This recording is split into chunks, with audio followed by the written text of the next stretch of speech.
Ce soir, on va parler du Saint-Esprit, toujours dans notre étude de la doctrine. Et ce soir, nous allons voir toujours ce qu'est l'œuvre du Saint-Esprit dans sa multiplicité. La dernière fois, nous avons vu l'œuvre du Saint-Esprit dans 3 domaines: la conviction de péché, la régénération, la sanctification. Ce soir, nous allons voir le Saint-Esprit comme revêtement de puissance dans l'expérience que la Bible appelle le baptême du Saint-Esprit, ou baptême dans le Saint-Esprit très exactement. Je ferai une petite remarque préliminaire pour dire que certains puristes avec lesquels nous avons eu l'occasion de nous entretenir parfois dans certains milieux théologiques, nous ont fait benoîtement remarquer aux fondamentalistes étroits et bornés que nous sommes, que le mot baptême du Saint-Esprit n'apparaît pas dans la Bible. C'était d'autant plus étonnant que ces théologiens, ces doctes théologiens-là, avaient, eux, une approche de l'écriture très lointaine, dans ce sens qu'ils s'attachaient à l'esprit et non pas à la lettre. Mais dans ce domaine précis, ils s'attachaient tellement à la lettre qu'ils refusaient même l'expression baptême du Saint-Esprit. Alors nous avons fait remarquer que l'expression baptême du Saint-Esprit n'apparaît pas, mais l'expression baptisé du Saint-Esprit apparaît plusieurs fois. Et que par conséquent, rejeter l'expression baptême du Saint-Esprit, c'est vraiment jouer sur les mots. Bon, je ferme la parenthèse, parce que, franchement, c'est se moquer du monde. Et seulement comme ce genre d'objection-là, on l'entend, j'ai tenu à l'évoquer et à la réfuter. Donc, le baptême du Saint-Esprit.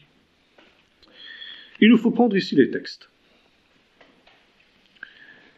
Il y a dans la parole de Dieu, Nouveau Testament, un certain nombre de textes où il est question justement du baptême de l'Esprit.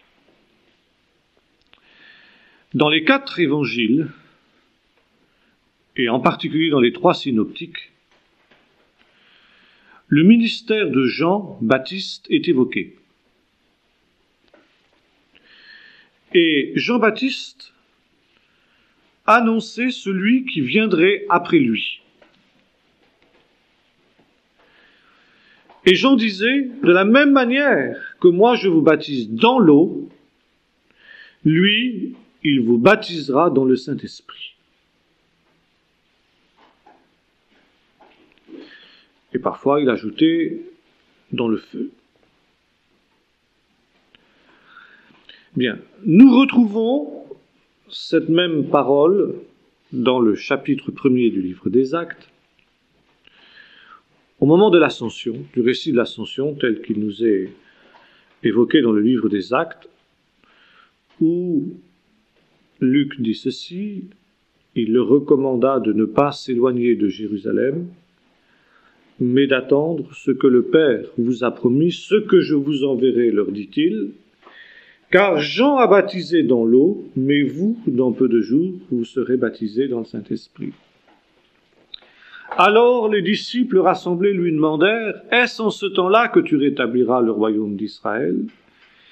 Il leur répondit, ce n'est pas à vous de connaître les temps et les moments que le Père a fixés de sa propre autorité, mais vous recevrez une puissance survenant sur vous, très exactement, vous recevrez de la puissance survenant sur vous, et vous serez mes témoins à Jérusalem, en Judée, en Samarie et jusqu'aux extrémités de la terre. Nous retrouvons également cette promesse, mais sous une forme un petit peu différente chez Jean. Et là, les théologiens se plaisent à opposer des textes aux textes et à mettre en évidence les contradictions d'Écriture dont il se repaisse avec délectation.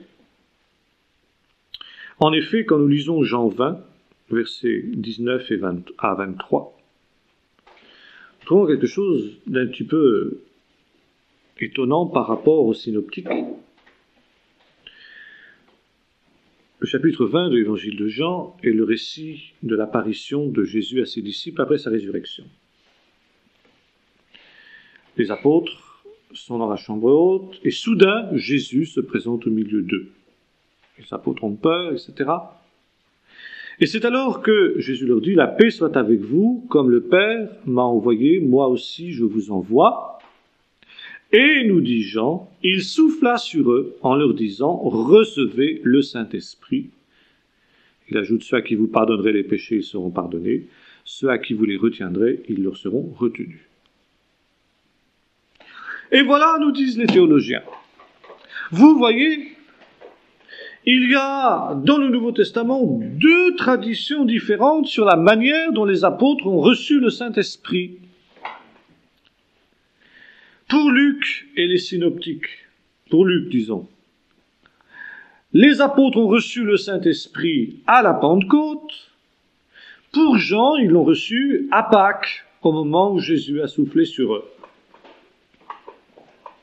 Pauvres gens. Je crois qu'on pourrait le retourner ce que l'apôtre Paul déclare dans la première aux Corinthiens.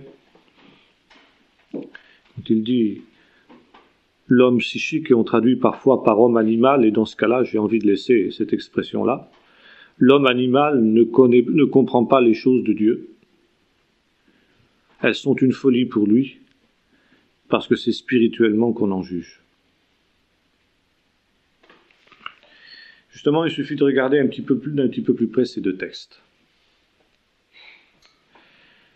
Et précisément, le contexte dans lequel ils s'inscrivent. Jean 20 d'abord, Jésus donc ressuscité, dont quelques chapitres auparavant, Jean affirme ceci, que Jésus, le jour de la fête de Sukkot, avait déclaré « Si quelqu'un a soif, qu'il vienne à moi et qu'il boive. Si quelqu'un croit en moi, des fleuves d'eau vive couleront de son sein, comme dit l'Écriture. » L'Écriture, c'est-à-dire un texte d'Ésaïe, bien connu. Vous tous qui avez soif, venez aux eaux, vous connaissez le texte. Ésaïe 50 et quelques, je ne me souviens plus la référence exacte, peu importe. Et Jean ajoute, il dit cela de l'esprit que devaient recevoir ceux qui croyaient en lui, car l'esprit n'avait pas été encore répandu, parce que Jésus n'avait pas encore été glorifié.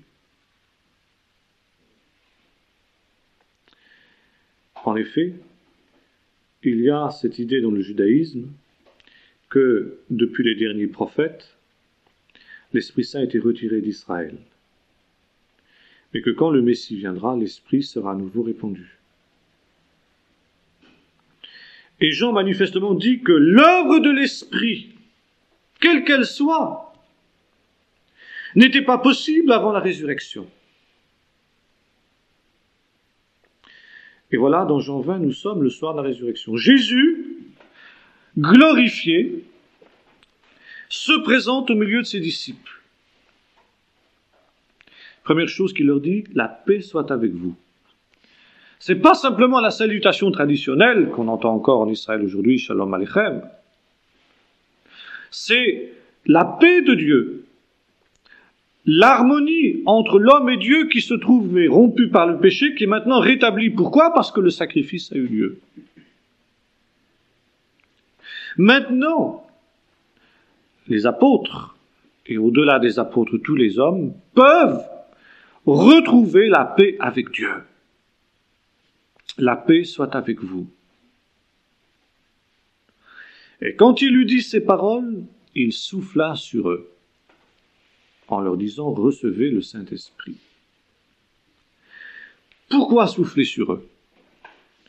Eh bien, ceci est une référence, ou une réédition, si j'ose dire, de l'acte qui a été accompli au commencement par Dieu.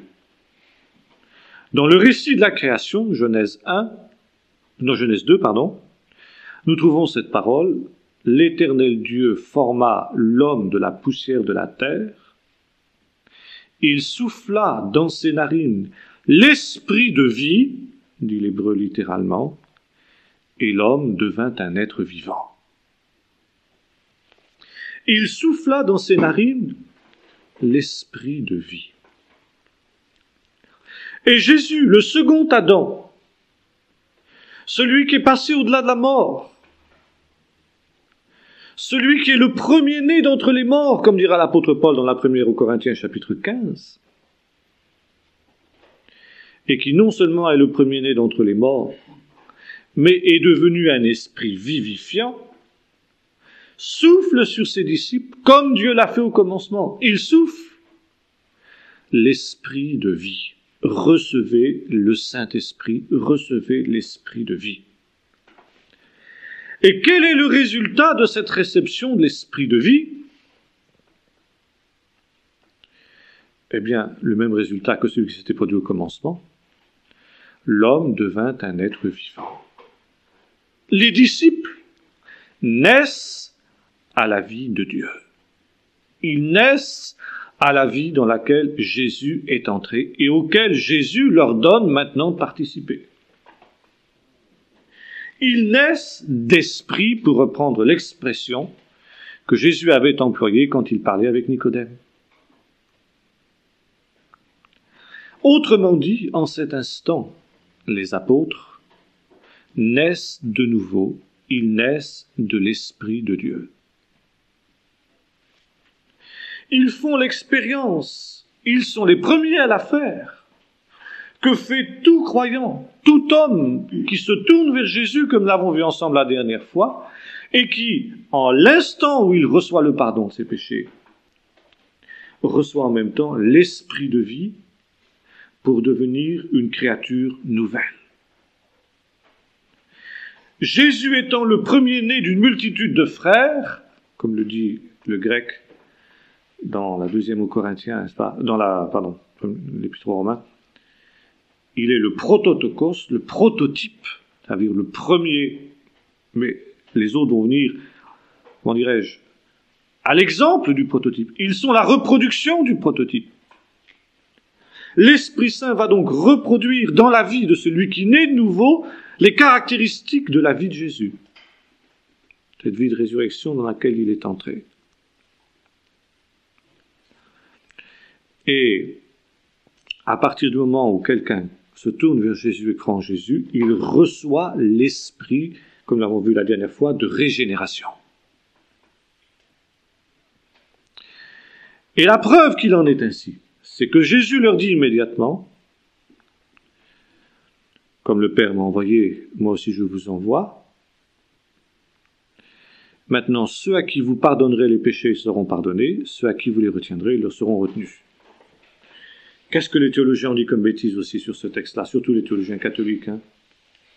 Vous voyez, c'est le pouvoir de Pierre, etc., l'absolution, le prêtre qui... Bon. Rien de semblable, bien sûr, dans ce texte-là. C'est clair que le pouvoir de pardonner les péchés, c'est quelque chose qui est la conséquence directe de cette réception de l'Esprit que les apôtres viennent d'expérimenter. La réception de l'Esprit, donc, que reçoit tout croyant, donne aux croyants la possibilité de pardonner les péchés. Quel péché? N'importe quel péché comme ça? Non. Les péchés commis envers soi. Et le premier résultat de la nouvelle naissance dans la vie de quelqu'un, c'est qu'il pardonne. Ayant reçu le pardon de ses péchés de la part de Dieu, lui aussi, il pardonne les péchés. Et c'est exactement ce que Jésus a enseigné de prier. Pardonne-nous nos offenses, comme nous pardonnons à ceux qui nous ont offensés. Et Jésus, commentant dans l'évangile de Matthieu ce texte, déclare « Si vous ne pardonnez pas aux hommes leurs offenses, votre Père céleste ne vous pardonnera pas non plus. » Mais ce n'est pas naturel de pardonner pour l'homme. Mais par contre, justement, le Saint-Esprit qui est reçu donne la force d'accomplir ce qu'autrement l'être charnel n'aurait pas la possibilité de faire. Et Jésus montre comment justement ici ça va très loin.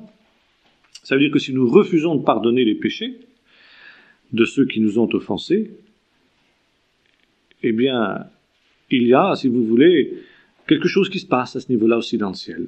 Sauf, bien entendu, si cette personne-là se tourne vers Jésus. Et nous voyons, par exemple, ici, un homme comme Étienne agir comment il agit dans ce domaine-là. Vous vous souvenez, au moment où il est lapidé, il prie, il se met à genoux et il dit, Seigneur Jésus, ne leur impute pas ce péché. Ces hommes sont des impies, ceux qui le lapident, c'est évident. Mais au jour du jugement, ils sauront rendre compte d'une foule de péchés, pas de celui-là. Parce que ce péché-là leur a été remis par Étienne. Si Étienne n'avait pas prié comme il l'avait fait, au jour du jugement, ce péché leur aurait été aussi demandé. Ça n'a rien à voir ici avec le pouvoir des clés de pierre. C'est le pouvoir de tout enfant de Dieu qui est né de nouveau, qui est né de l'Esprit. Et c'est pourquoi Jésus insiste tellement, d'ailleurs, dans le Sermon sur la montagne, sur le pardon des péchés. Ne pas garder de rancune dans le cœur, même vis-à-vis du méchant, même vis-à-vis de ceux qui nous persécutent. Parce que ces hommes-là rendront compte au jour du jugement d'une foule de choses. Mais les péchés que nous leur avons pardonnés seront pardonnés par le Seigneur aussi. Donc c'est un extraordinaire pouvoir qu'a l'enfant de Dieu qui est né de nouveau. Bon, c'est un tout autre problème, je passe. Je ferme la parenthèse. Pour montrer simplement ceci, c'est que ce texte de Jean 20 fait allusion à quelque chose de tout à fait différent de celui d'acte 2. Ce sont deux actions du Saint-Esprit, deux opérations du Saint-Esprit qui sont non pas opposées, mais complémentaires et différentes. Jean ne s'oppose pas à Luc, et il ne dit pas, vous savez, quand vous lisez mon évangile, il faut savoir que c'est moi qui ai raison et que les autres évangélistes se sont trompés.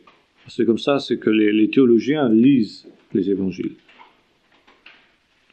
Mais ce sont deux réalités complémentaires auxquelles les évangélistes font allusion.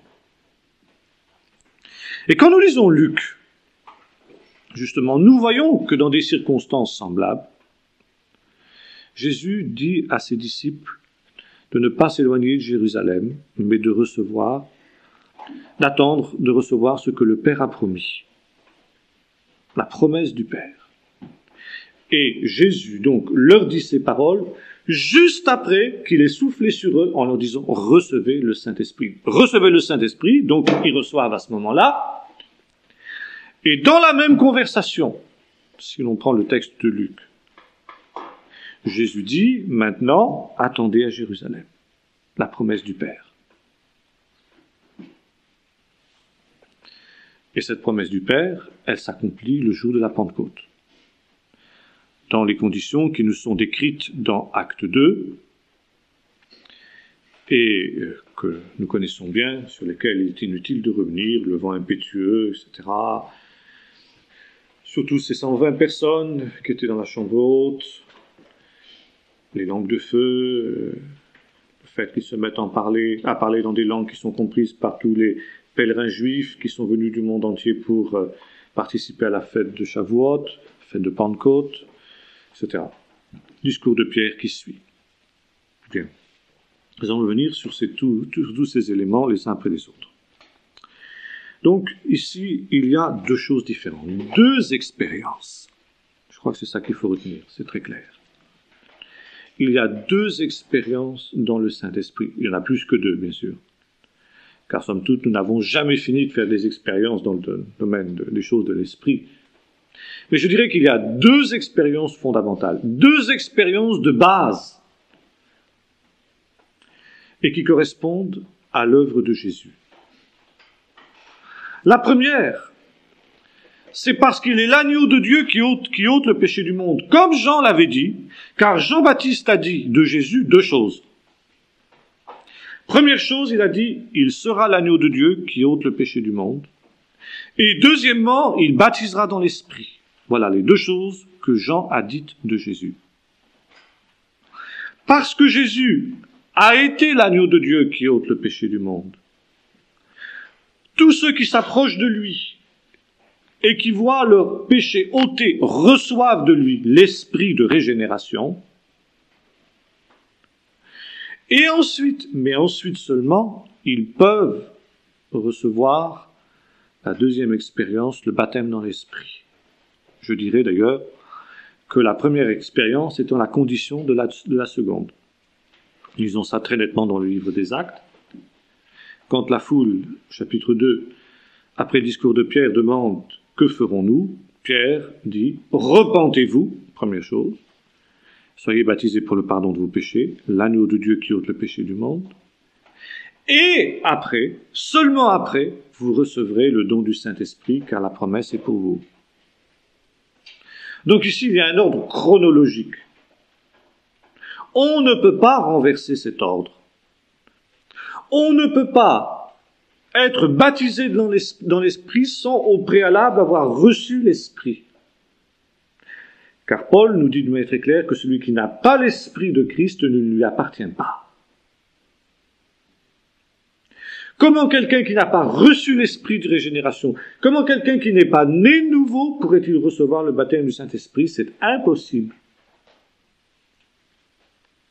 Et je crois que ça c'est très important de le souligner, parce que aujourd'hui, dans certains milieux dits charismatiques, on enseigne qu'il est possible de recevoir le baptême du Saint-Esprit sans au préalable avoir été baptisé de l'Esprit. Il est possible de recevoir le baptême du Saint-Esprit sans au préalable avoir reçu l'Esprit, c'est-à-dire être né nouveau. Alors je sais bien que parfois, et nous voyons ça dans le livre des Actes, nous aurons l'occasion d'y revenir, les deux expériences sont simultanées. C'est le cas, par exemple, pour les païens qui étaient autour de Corneille et pour Corneille lui-même. Nous avons ça dans le chapitre 10 du livre des Actes. Nous voyons que ces gens-là écoutent Pierre leur parler de l'Évangile, leur parler de Jésus, l'agneau de Dieu qui ôte les péchés. Ils croient. Et ils reçoivent à la fois d'abord le pardon de leurs péchés, donc l'Esprit Saint qui vient sur eux. Et puis ils ont une telle foi, une telle attente, ces gens-là, que si j'ose dire dans la foulée, ils reçoivent aussi le baptême du Saint-Esprit, se mettent à parler en langue et à prophétiser. La grande surprise de Pierre et de tous ceux qui sont venus là. Mais dans ce cas-là aussi, l'ordre chronologique a été respecté. Ils ont d'abord cru en Jésus pour le pardon de leurs péchés, se sont repentis de leurs péchés, et sont nés de nouveau, et seulement après ils ont reçu le baptême du Saint-Esprit. Parfois les choses se télescopent, et on connaît des cas où les choses se télescopent. Mais dans le cas ici des 120, ça n'a pas été ainsi que les choses se sont produites. Ils ont d'abord reçu l'Esprit quand Jésus a soufflé sur eux le jour de Pâques, et 50 jours après, le jour de la Pentecôte, ils ont reçu le baptême dans l'Esprit, ils ont été baptisés dans l'Esprit. Nous avons ici clairement affaire à deux expériences différentes. Et quand nous prenons les autres cas qui sont cités dans le livre des Actes, nous voyons qu'effectivement, il y a ainsi cette différence entre la naissance par l'Esprit, la nouvelle naissance par l'Esprit, et le baptême dans le Saint-Esprit. Autre exemple, les Samaritains. Les Samaritains qui avaient entendu la prédication de Philippe l'évangéliste, laquelle prédication, entre parenthèses, était confirmée par des signes du Saint-Esprit impressionnants. Et une grande foule avait cru, et beaucoup avaient été baptisés sur la profession de leur foi, c'est-à-dire qu'ils avaient reçu l'Esprit. Et que voyons-nous? Qu'après cela, Philippe envoie des messagers pour que descendent des apôtres de Jérusalem pour qu'ils viennent prier pour eux en leur imposant les mains, afin qu'ils reçoivent le Saint-Esprit, car le Saint-Esprit n'était descendu, nous dit le livre des Actes chapitre 8, sur aucun d'entre eux. Ils avaient seulement été baptisés pour le pardon de leurs péchés. Et nous voyons un autre détail intéressant. Pierre et Jean donc prient pour ces gens-là. Et il y a ce fameux Simon le magicien qui voit que le baptême du Saint-Esprit, que le Saint-Esprit, c'est pas par les baptêmes là, mais le Saint-Esprit est donné par l'imposition des mains des apôtres. On fait remarquer une chose tout à fait intéressante, c'est que le magicien Simon a vu. Il y avait donc quelque chose d'évident, qui permettait de conclure que ces gens-là avaient reçu le baptême du Saint-Esprit. Nous aurons l'occasion de revenir sur ce signe, sur cette évidence-là. Mais il y a eu deux expériences dans la vie des Samaritains. Premièrement, ils ont cru en Jésus et ils ont été baptisés dans l'eau. Et quelque temps plus tard, ils ont reçu ce que ici notre texte appelle l'Esprit. Ah, on dira, oui, mais alors ils n'avaient pas reçu l'Esprit au baptême, alors baptême d'eau. Baptême d'eau, c'est autre chose. Ils avaient reçu l'Esprit de régénération, mais ils n'avaient pas reçu l'Esprit en tant que baptême de puissance. Car quand quelqu'un reçoit le baptême de l'Esprit de régénération, ça ne se voit pas. Il n'y a pas de choses extérieures, de signes extérieurs qui le montrent. Bien sûr, et ensuite on voit la transformation de la vie. Mais ça se fait, ça se voit. Le signe de cette transformation, il se fait sur un temps plus long. Mais là, immédiatement, Simon, il a vu que le Saint-Esprit était communiqué par l'imposition des mains des apôtres. Et vous savez, il a offert de l'argent pour que lui aussi reçoive ce don de conférer le Saint-Esprit à ceux à qui il imposa les mains. Vous savez quelle a été la réponse de Pierre, que ton argent périsse avec toi. Tu as cru que le don de Dieu s'achetait à prix d'argent. Beaucoup de choses à dire là-dessus, d'ailleurs. Donc ici, il y avait quelque chose d'immédiat, qui se voyait immédiatement. Ce qui n'est pas le cas. Quand quelqu'un est nouveau, c'est quelque chose qui se passe entre lui et Dieu. Qu'il se produit dans le secret de son cœur. Celui qui a vécu cette expérience sait qu'il a reçu l'Esprit. Mais jusqu'au moment où ça se manifeste dans son changement de vie pour ceux qui l'entourent, ce n'est pas visible. Pour ce qui est du baptême du Saint-Esprit, aucun doute. Le jour de la Pentecôte, ça s'est vu. Ça s'est tellement vu que ceux qui étaient là ont dit ils sont pleins de vin doux. Ça s'est vu en Samarie. Ça s'est vu dans la maison de Corneille. Ça s'est tellement vu que les apôtres étaient bien embêtés. Eux qui étaient juifs disent des païens, qu'est-ce qu'on va faire d'eux? Ils ont reçu le même don que nous, c'est évident. Et en même temps, c'est intéressant de voir que là, Pierre et les circoncis qui sont dans la maison de Corneille font le rapprochement entre ce que les païens viennent de vivre dans la maison de Corneille et ce que eux ont vécu le jour de la Pentecôte. Ils disent, ça c'est la même chose. On retrouve exactement ce qu'a été notre expérience dans ce domaine-là. Un autre cas intéressant, c'est celui de l'apôtre Paul. Paul a, comme on le sait, fait une expérience spirituelle bouleversante sur le chemin de Damas. Bon, lui, on pourrait dire, ça s'est vu, pour ceux qui l'entouraient. Enfin, c'était un petit peu exceptionnel. Mais il est certain que, en un instant, Paul a été transformé quand il a soudain réalisé que Jésus était l'agneau de Dieu qui ôtait le péché du monde. Et Paul se relève après avoir été terrassé avec ces paroles. Que veux-tu que je fasse? Il montre, par cette parole, lui qui était au contraire un tempérament rétif, etc., comme on sait, il montre qu'en un instant, il y a eu intervention d'Esprit de Dieu dans son cœur, qui vient de le changer, qui vient de le transformer.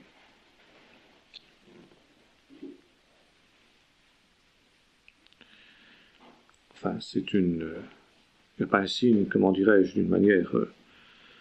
Ceci est un signe pour ceux qui savent le discerner, pas pour les gens du monde. Et puis, il s'en va à Damas. Il reste plusieurs jours à prier, tout en étant aveugle. Et pendant ce temps, le Seigneur parle à un autre disciple qui se trouve à Damas, qui se nomme Ananias. Il lui dit, Ananias, etc., va prier pour mon serviteur. Bon. Et Ananias objecte, mais enfin, Saul de Tarse, c'est un ennemi, il est venu ici pour nous arrêter, tout ça. Le Seigneur lui dit, va, cet homme est un instrument que je me suis choisi. Bien, Ananias va. Et quand il arrive, il lui dit ceci, Saul, mon frère, le Seigneur Jésus qui t'est apparu sur le chemin de Damas m'a envoyé pour que tu recouvres la vue et que tu sois rempli du Saint-Esprit. Alors là, il dit comment Paul n'était-il pas déjà rempli du Saint-Esprit quand le Seigneur lui est apparu sur le chemin de Damas? N'est-il pas né de nouveau à ce moment-là? Bien sûr qu'il est né de nouveau à ce moment-là. Or, nous voyons que Paul avait besoin de faire avec le Saint-Esprit une seconde expérience. Il fallait qu'il fasse une expérience de plénitude du Saint-Esprit. Il avait déjà reçu l'Esprit, sinon il n'aurait pas été un frère. Et le fait qu'Ananias l'appelle « Saul, mon frère », montre qu'Ananias est convaincu par le Seigneur, que le Seigneur lui a révélé que Paul était un frère, ça veut dire que Paul était né de nouveau. Mais tout frère qu'il est, Paul, maintenant, a besoin d'être rempli du Saint-Esprit et Ananias vient prier pour lui justement pour cela.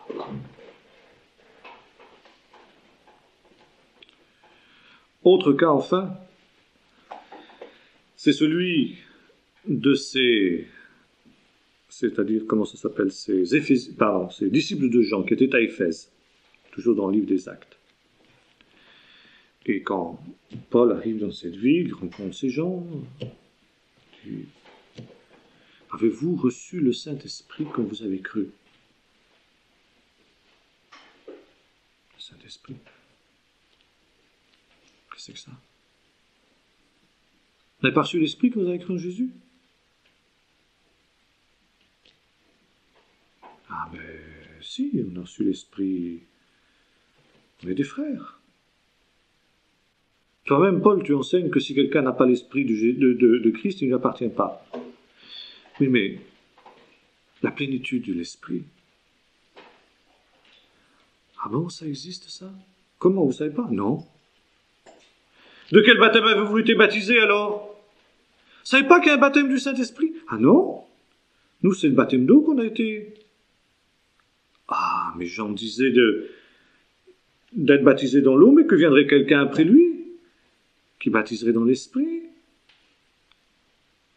Alors voilà, maintenant j'ai prié pour vous. Et ces gens qui sont déjà des frères, qui ont cru en Jésus, vont maintenant faire une seconde expérience, et ils vont faire l'expérience du baptême dans le Saint-Esprit. Et là, évidemment, Paul fait un parallèle très clair entre le baptême de Jean et puis la plénitude de l'esprit, si on veut vraiment être puriste à l'image de ce théologien que j'évoquais tout à l'heure. C'est vrai, on n'entend pas le mot baptême du Saint-Esprit, mais il est certain qu'il fait le rapprochement entre le baptême de Jean, le baptême d'eau, et puis ce qui va se passer sur les Corinthiens, sur les Éphésiens. Et en effet, il se passe ce qui s'est produit sur la Pentecôte. Exactement, quand on relit le texte. Donc il est clair, quand on étudie les textes, sans a priori, qu'il y a bien deux expériences différentes dans l'esprit. D'ailleurs, dans les anciens textes de l'histoire de l'Église, textes comme la Didaché, des choses comme cela, ça apparaît aussi. Et puis, il y a eu, dans l'histoire de l'Église, on aura l'occasion d'y revenir, il y a eu dans l'histoire de l'Église ce que l'on appelle, notamment dans le monde anglo-saxon, les mouvements de sainteté. À partir du réveil wesleyen en particulier, le réveil méthodiste, les gens qui avaient été touchés par ces réveils, se sont rendus compte que la nouvelle naissance, c'était le point de départ. Et alors que beaucoup de gens jusque maintenant s'arrêtaient là, tenez nouveau, très bien, Et maintenant, essayer d'amener les autres à faire cette expérience-là. Un certain nombre de chrétiens se sont dit, mais il y a autre chose dans l'Évangile, autre chose dans le livre des Actes. Et quand on lit le livre des Actes, il est clair que l'Église primitive avait une puissance que l'Église actuelle n'a plus. Il est clair que les apôtres avaient avec eux une puissance surnaturelle qui n'existe plus aujourd'hui, que nous n'avons plus. Il faut voir les choses en face, disaient ces gens-là. Mais alors c'est quoi? Cette puissance-là, c'est quoi? Et déjà, les méthodistes, comme on les appelait, s'étaient rendus compte qu'il y avait une seconde expérience. Et on s'est mis à parler dans ces milieux-là de la seconde expérience. Ah, évidemment, ça a été combattu, etc. Surtout qu'à cette époque-là, cette seconde expérience, on l'a située mal. Les premiers méthodistes même ont dit dès le départ, oui, cette seconde expérience, c'est le baptême dans le Saint-Esprit. On a commencé déjà cette période-là à employer cette expression, le baptême dans le Saint-Esprit. Et alors, certains pensaient, c'était le cas ce qu'on appelle les mouvements de sainteté, que ce baptême du Saint-Esprit, cette seconde expérience, c'était une expérience dans laquelle, soudain, le Saint-Esprit saisissait un homme, qui était déjà un enfant de Dieu, qui avait déjà donc reçu l'esprit de régénération, et le rendait capable de se sanctifier. C'est ce qu'ils appelaient l'expérience de la totale sanctification. Bon. Il y avait des réunions spéciales où on recherchait cette seconde expérience dans les réveils wesleyens, jusque dans les réveils salutistes de début de ce siècle, fin du siècle dernier. Mais il s'est très vite avéré que ceux qui pensaient ainsi être entièrement sanctifiés, eh bien parfois se laissaient à nouveau, piéger par le péché. Donc, on faisait fausse route. Néanmoins, ceci dit, pour la petite histoire, il existe encore aujourd'hui des mouvements de sainteté, des églises, des unions d'églises, des groupes d'églises qui continuent à enseigner l'entière sanctification des croyants. Bien. C'est au début du siècle que la véritable nature de cette seconde expérience a été redécouverte. En Californie, en particulier, par l'intermédiaire du pasteur Charles Parham, qui appartenait à ces mouvements de sainteté. Et Charles Parham se trouvait avec son groupe de jeunes. Il y avait chez ces jeunes une grande faim, une grande soif de progresser avec le Seigneur. Et Charles Parham avait loué une vieille ferme dans la campagne californienne pour y tenir un camp de jeunes.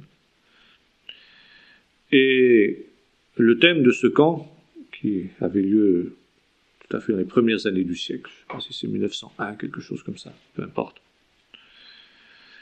Charles Parham avait dit, voilà, à ces jeunes, nous allons essayer de cerner davantage cette réalité du baptême du Saint-Esprit. Qu'est-ce que c'est? Par quoi ça se traduit? Et pendant plusieurs jours, ils avaient réfléchi sur ce sujet-là, et Charles Parham avait dû rentrer dans son église, s'était produit quelque chose, il avait dû rentrer, laisser le camp pendant un jour ou deux. Et il avait dit à tous ces jeunes, il a dit, pendant que je serai absent, ces 2 jours de mon absence, chacun restera dans sa chambre avec sa Bible et essaiera après avoir prié, cherché la face de Dieu, de définir plus précisément ce qu'est cette seconde expérience, en prenant tous les textes. Et quand il est rentré dans cette fameuse ferme de Topeka, il a rassemblé tous ces jeunes et dit quels sont les résultats qu'est-ce que vous avez trouvé les uns les autres. Et c'était formidable, là il y avait une unité d'esprit, tout le monde a trouvé la même chose. Ils ne s'étaient pas consultés, ils avaient trouvé la même chose. Et voilà, cette seconde expérience, c'est pas quelque chose pour la sanctification, c'est un revêtement de puissance pour le témoignage. Vous recevrez de la puissance, et vous serez mes témoins à Jérusalem, en Samarie, en Judée, jusqu'aux extrémités de la terre. Le Seigneur travaillait avec eux et il confirmait sa parole par les miracles qu'il accomplissait. Et tous ces jeunes, à l'étude du livre des Actes, avaient constaté que le résultat de la puissance du Saint-Esprit dans la vie des apôtres, c'était qu'effectivement, il y avait des signes, des miracles et des prodiges qui se produisaient. Chose qui n'était pas auparavant, si j'ose dire, dans la même proportion. Car certains diront, mais alors, les apôtres ont fait des miracles avant la résurrection de Jésus, et même des miracles plus grands que ceux qu'ils ont fait après. Car que l'on sache, jamais plus Pierre n'a marché sur les eaux. Et là, justement, il nous faut comprendre un petit peu tout ce que nous avons dit quand nous avons parlé du Saint-Esprit dans l'Ancien Testament. Le Saint-Esprit dans l'Ancien Testament, nous avons vu qu'il repose sur un envoyé de Dieu. À toutes les générations, Dieu a un de ses envoyés. Ça commence avec Moïse, ça se poursuit avec Josué, les juges, Samuel, David et les prophètes qui sont autour de lui, Nathan, Ido le voyant, etc., etc. À toutes les générations, il y a des hommes de l'Esprit. Or, le Saint-Esprit, dans la vie d'un homme, c'est contagieux. Quand quelqu'un vient en contact de l'homme de Dieu, eh bien, si j'ose dire, si je peux employer cette expression, il est éclaboussé par l'Esprit qui est sur l'homme de Dieu. C'est ce qui se passe, par exemple, dans ce qu'on appelle la Pentecôte du désert, dans le livre des Nombres, quand Dieu prend de l'Esprit qui est sur Moïse et le met sur les 70 anciens, qui se mettent à prophétiser dans le camp. Seulement cet esprit-là, ce n'est pas leur esprit, c'est l'esprit de Moïse. Ou plutôt, c'est l'esprit qui est sur Moïse. Et en quelque sorte, ils sont au bénéfice de l'esprit qui repose sur l'homme de Dieu. Mais si par malheur cet homme de Dieu disparaît, l'esprit qui était sur les eaux disparaît avec lui.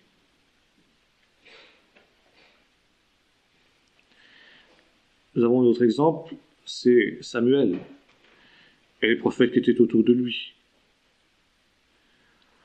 Et lorsque Saül, qui lui n'est pas précisément un homme de l'esprit, loin s'en faut, vient au contact de ces prophètes et de Samuel lui-même, il est lui-même saisi par l'esprit, en sorte qu'on dit Saül est-il aussi au nombre des prophètes. Et même déchu, lorsqu'il vient au contact de Samuel, il est saisi par l'esprit. Mais ce n'est pas l'esprit de Saül, c'est l'esprit de Samuel qui vient sur Saül. Il y a de nombreux exemples comme ça dans l'Ancien Testament. Or, nous lisons que Jésus, le Messie, bien sûr, lui est l'homme de l'Esprit par excellence. À son baptême, il reçoit l'Esprit, et il reçoit l'Esprit sans mesure. Ça veut dire qu'il n'y a aucune limitation à l'action de l'Esprit dans la vie de Jésus, alors qu'il y avait des limitations dans la vie de tous les prophètes, parce qu'ils étaient des hommes pécheurs, avec leur nature charnelle. Et à un moment, nous lisons ceci dans l'Évangile, Jésus appela les 12, puis ensuite les 70, et il leur donna le pouvoir de chasser les démons, de guérir les malades, etc. Les apôtres tiennent ce pouvoir-là de Jésus. C'est la puissance de Jésus qui est sur eux. Comme l'esprit qui était sur Saül n'était pas l'esprit de Saül, c'était l'esprit de Samuel. C'est le même phénomène exactement. Et quand Jésus s'en va, quand Jésus remonte au ciel, terminé pour l'esprit qui était sur les apôtres. C'est le même phénomène que ce qui se produit avec Élie et Élisée. Élisée a vécu l'esprit d'Élie. Et quand Élie va être enlevé, il est conscient que l'esprit qui est sur Élie va aussi disparaître. Et quand Élie lui demande « Que veux-tu que je fasse pour toi ?» il dit « La seule chose qui m'intéresse, qu'il y ait sur toi au moins la moitié de l'esprit qu'il y ait sur moi au moins la moitié de l'esprit qu'il y avait sur toi, et pas le double, comme on traduit généralement. » Et Élie lui dit « Tu demandes une chose difficile. Mais pour Élisée, cela se fera. Et l'on dit quand Élisée revient vers les fils des prophètes, l'esprit d'Élie repose sur Élisée. Il y a une transmission charismatique. L'esprit d'Élie repose sur Élisée. Et c'est le même phénomène avec les apôtres. Au moment où Jésus va remonter au ciel, il va laisser son esprit, où il va répandre l'esprit. Jusqu'alors, l'esprit était avec les disciples parce qu'il était sur Jésus. C'est plus ici l'image du souffle, du vent, c'est l'image de l'eau. Le fleuve. Le fleuve qui coule. Comme nous le voyons déjà, comme le suggère déjà Jean dans son évangile. Lorsque le soldat romain perce le côté de Jésus de sa lance, il sort de l'eau et du sang. Ce n'est pas simplement un liquide physiologique pour Jean. Le sang, c'est le sang de l'agneau. Le sang du pardon. L'eau, c'est l'eau de l'esprit. Le fleuve de l'esprit, qui va maintenant couler de la croix. Mais il faut, pour que l'esprit soit répandu, que Jésus soit pleinement glorifié. Et ça ne peut avoir lieu qu'après l'ascension. Ça veut dire, après le moment où Jésus est revenu chez son Père, où il s'est assis à la droite de Dieu. Or, le revêtement de puissance dont les apôtres sont l'objet le jour de la Pentecôte devient maintenant la preuve de la résurrection de Jésus. C'est exactement ce que Pierre explique dans son discours au peuple. Ce Jésus que vous avez crucifié, Dieu l'a ressuscité des morts. Nous en sommes les témoins. Et parce qu'il a été ressuscité des morts, il a répandu l'esprit ainsi que vous le voyez et que vous l'entendez. Donc, puisque l'esprit est répandu, si donc l'esprit est répandu, c'est parce que quelqu'un l'a répandu. Depuis la droite du trône de Dieu. Alors que toute la maison d'Israël sache avec certitude que Dieu a fait Sauveur et Seigneur ce Jésus que vous avez crucifié.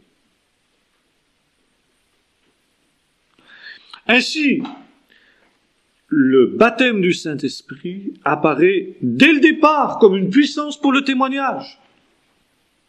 Les apôtres, nous dit un des sommaires du livre des Actes, qui suit le chapitre 2, la fin du chapitre 2, rendez témoignage de Jésus-Christ de la résurrection de Jésus, avec une grande puissance. Les signes de puissance qui sont accomplis comme conséquence du baptême du Saint-Esprit, que ce soit ces langues qui ont été exprimées le jour de la Pentecôte, que ce soit les miracles de guérison qui ont suivi, étaient des signes de la résurrection de Jésus, donc de son élévation en tant que Fils de Dieu, donc de sa messianité, de son caractère de sauveur. À partir de là, les apôtres avaient des points d'ancrage, si j'ose dire, pour leur témoignage. Ce n'est pas simplement quelque chose en l'air. Ce n'était pas une opinion. Vous savez, aujourd'hui, c'est tout à fait typique, parce que là, je crois que on est dans un problème extrêmement actuel, où, dans notre monde moderne, dans l'Église moderne, la foi est une affaire d'opinion. D'opinion tout à fait irrationnelle. Et vous savez, quelqu'un, un imbécile intelligent, il y en a toujours, bien sûr, il faut être très intelligent pour être très bête.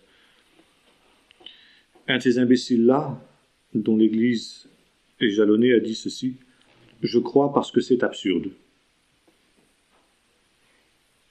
Je crois parce que c'est absurde. Donc la foi, c'est le saut dans l'inconnu, c'est le pari de Pascal. J'ai aucune raison de croire, mais je décide de croire. Alors évidemment, cette foi-là, je ne peux pas la communiquer. Et vous avez parfois de ces gens qui vous disent: Ah, qu'est-ce que vous avez de la chance d'avoir la foi. Moi, j'aimerais avoir la foi, mais on ne peut pas communiquer la foi. On l'a ou on l'a pas. Comme de toute façon, la foi, c'est absurde. On va prendre la parole de ce docte théologien. Qu'est-ce que vous voulez faire? À quoi bon prêcher l'évangile? À quoi bon évangéliser? Alors évangéliser, c'est faire de l'action sociale. Évangéliser, c'est dire moi je crois quand même, j'ai aucune raison de croire, mais je crois quand même. On est loin du témoignage des apôtres. Les apôtres disent voilà, il y a des choses. Dieu a ressuscité Jésus. Nous en sommes les témoins. Et il y en a des signes qui sont là, visibles au milieu de vous. Comme disait Jésus à Jean-Baptiste, les sourds entendent, les aveugles voient, les boiteux marchent, les morts ressuscitent. Que toute la maison d'Israël sache avec certitude que Dieu a fait Seigneur et Sauveur ce Jésus que vous avez crucifié. Et c'est pourquoi ici, nous sommes dans une vision extrêmement importante pour le témoignage. Ça veut dire que sans la puissance du Saint-Esprit, le témoignage de l'Église est pauvre. Sans le baptême du Saint-Esprit et les signes qui l'accompagnent, alors on est réduit à cette vision caricaturale que j'évoquais tout à l'heure dans l'évangélisation. Oui, je crois parce que c'est absurde. Ça, c'est poussé au maximum la caricature, bien sûr, mais c'est un peu ça. Je crois, si vous pouviez croire aussi, ce ne serait pas plus mal. Je vous exhorte à croire, mais quels éléments tu me donnes pour que je croie?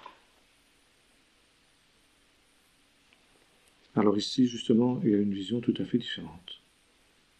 Que toute la maison d'Israël sache avec certitude que Dieu a fait Seigneur et Sauveur ce Jésus que vous avez crucifié. Et c'est pourquoi aujourd'hui il y a toute une tentative de substituer des signes humains aux signes spirituels qui sont ceux de l'action du Saint-Esprit. Et c'est pourquoi Jésus avait dit à ses disciples, ne vous éloignez pas de Jérusalem jusqu'à ce que vous ayez reçu la puissance d'en haut. Vous l'avez reçu pour vous-même. Non plus parce que j'étais avec vous, mais maintenant vous l'avez en vous-même.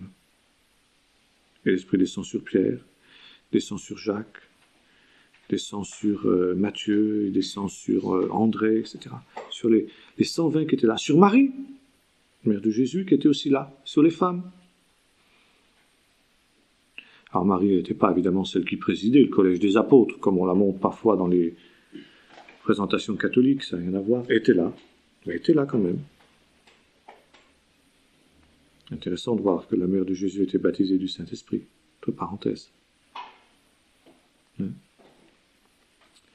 Donc ici, une puissance pour le témoignage. Vous recevrez de la puissance et vous serez mes témoins à Jérusalem, en Judée, en Samarie et jusqu'aux extrémités de la terre. Et sans cela, le témoignage est faible, le témoignage est pauvre. Et c'est ce qu'avaient conclu tous ces jeunes qui étaient dans la ferme de Topeka, j'évoquais tout à l'heure. Et ça a été ça le début du réveil de Pentecôte. Quand on a redécouvert qu'il y avait d'abord cette deuxième expérience, et que deuxièmement, cette deuxième expérience était un revêtement de puissance pour le témoignage. Le témoignage à rendre à Jésus-Christ, qui faisait que l'on peut dire « Jésus est vivant ». Jésus est vivant non pas simplement parce qu'on a envie qu'il soit vivant, parce que c'est l'imagination, mais parce qu'on sait qu'il est vivant. Parce que le Saint-Esprit en rend témoignage. Et c'est le Saint-Esprit qui est le témoin. Et on est les témoins parce que soi-même on a reçu le témoignage du Saint-Esprit. Et que ce témoignage du Saint-Esprit, il est là, constamment renouvelé. Et le baptême du Saint-Esprit, les signes du Saint-Esprit sont là pour glorifier le Seigneur. Comme Jésus l'avait dit, il me glorifiera. Il prendra de ce qui est à moi, il vous l'annoncera. Il me glorifiera. Et le but du Saint-Esprit est de glorifier l'œuvre de Jésus. Le but du Saint-Esprit est de mettre en évidence aux yeux des hommes, aux yeux du monde, le caractère de Sauveur et de Seigneur de Jésus, de façon à ce que ceux qui cherchent le Seigneur de tout leur cœur, de façon à ce que ceux qui ont soif, puissent avoir des jalons, puissent savoir comment le trouver, puissent savoir avec certitude. Et là, nous sommes aux antipodes de cette foi brinque-ballante des théologiens modernes, que la maison d'Israël sache avec certitude. Et les apôtres insistent, avec certitude. Cette certitude-là, elle ne va pas venir de l'éloquence des apôtres. Cette certitude-là, elle ne va pas venir de c'est trop quel docte exposé théologique. Cette certitude-là, elle vient du Saint-Esprit. Et c'est ce que Paul dira dans l'évangélisation à Corinthe, dans le fameux texte que nous évoquions la dernière fois. N'est-ce pas ? Je n'ai pas voulu connaître parmi votre chose que Jésus-Christ crucifié, pour que votre foi ne repose pas sur la sagesse des hommes, mais sur une démonstration d'esprit et de puissance. Alors, ça, ce sont des choses qui sont très importantes. Ça ne touche pas au salut, c'est vrai. On peut être sauvé sans jamais avoir été baptisé du Saint-Esprit. Et il y aura dans le ciel des millions de chrétiens sauvés qui n'auront jamais été baptisés du Saint-Esprit. Mais peut-être qu'il y aurait davantage de gens sauvés dans le ciel s'il y avait eu davantage de gens baptisés du Saint-Esprit, s'il y avait eu davantage de chrétiens baptisés du Saint-Esprit. Et marchant par l'Esprit, vivant par l'Esprit. Car nous allons voir, le baptême du Saint-Esprit, ce n'est pas un point d'arrivée, c'est un point de départ. Ensuite, il faut continuer à marcher et vivre de cet esprit, de façon à ce qu'il y ait aussi cette démonstration d'esprit de puissance pour ceux qui nous entourent. Voilà.